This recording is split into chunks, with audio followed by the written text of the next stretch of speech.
Dysfunctional vet. This is a little bit of overkill. This box that you see, the one with the grates directly in front of you, was struck by lightning and blew out. So they sent me a grounding lug, which was not going to work very well. So I went and bought these. So I've got two at the top and I have two at the bottom, and then they run down to a grounding rod right there. And I have this thing very well grounded. I did a video, thank you, Makar. No, algae.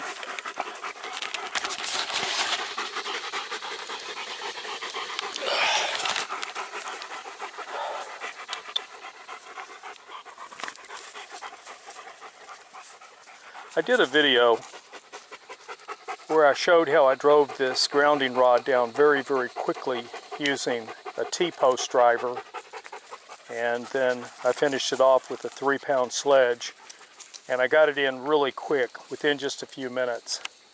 I will tell you that I was able to start the rod going in just by pushing it a little bit, and once I had it pushed down by hand just enough, you know, where it's kind of into the ground, then I went to driving it with the T-post driver.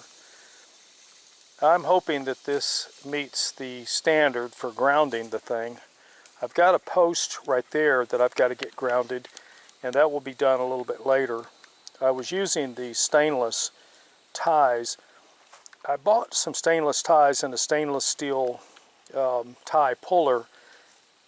I bought some 8-inch, and the 8-inch, I have not been able to really use them for anything. If you're going to buy stainless steel straps, go with 18-inch. I'm sure there's an application for a 6-inch or 8-inch, but I can't find it. Dysfunctional vet out.